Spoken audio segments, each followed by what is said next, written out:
নমস্কাৰ। শ্ৰদ্ধাৰ অতুল তামুলীদেৱে আমাৰ বিশ্বব্যাপী চলি থকা কৰোনা সংক্ৰমণক লৈ এটি কৰোনা কীৰ্তন লিখি উলিয়াইছে। সেই কীৰ্তনটি মই আপোনাৰ সবৰ ওচৰত পাঠ কৰিবলৈ প্ৰয়াস কৰিছোঁ। ভুল হ'লে ক্ষমা কৰিব।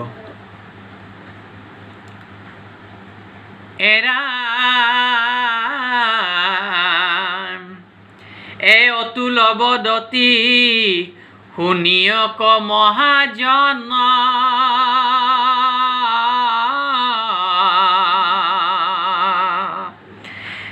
কৰোনা কীৰ্তন এবে আতংক সমান,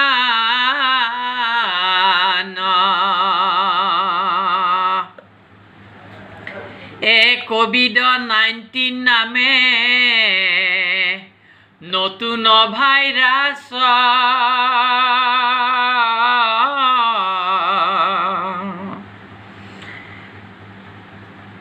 সংক্ৰমক ৰোগক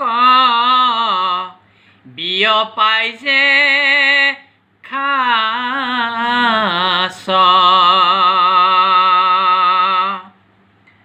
গত বৰ্ষৰ শেষ ভাগে আবিৰ্ভাৱ হৈলা, সহস্ৰজনৰ প্ৰাণ জানা এবে লৈলা।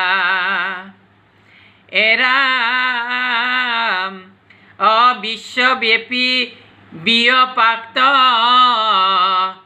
ইহাৰ সংক্ৰমণ,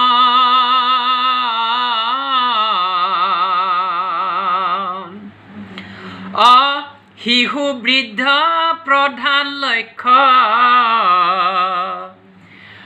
মিলাই যে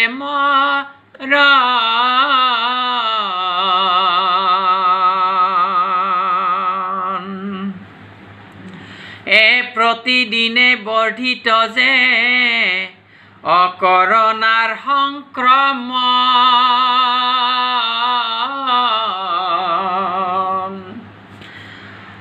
সেই বুলি শংকিত বৰ নহবাস জন,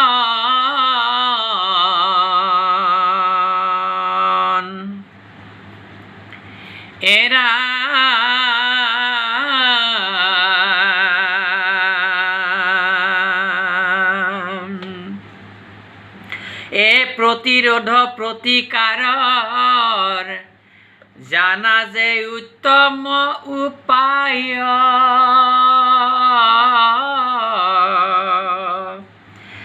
সামাজিক দূৰত্ব আদি ৰাখিবা বৰ্তায়,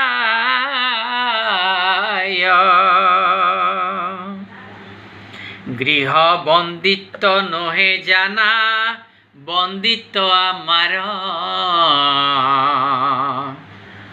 সুৰক্ষা উপায় মাথোই জানিবা সবাৰ,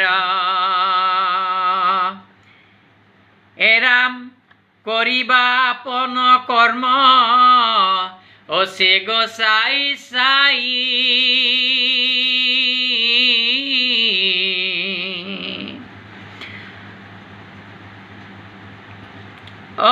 আনৰ সৈতে হলি গলি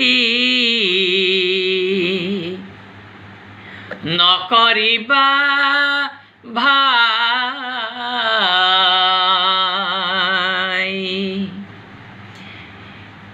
বিশেষজ্ঞৰ মানি চলিবা সদায়,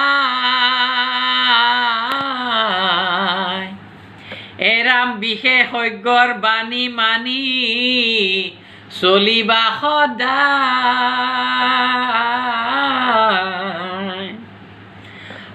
তেবেহে জানিবা বান্ধৈ কোনো ভয় নাই,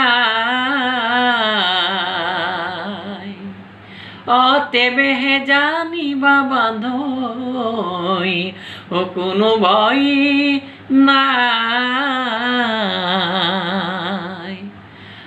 এরাম তেমেহে জানিবা বান্ধৈ ও কোনো ভয় নাই। কৃষ্ণ।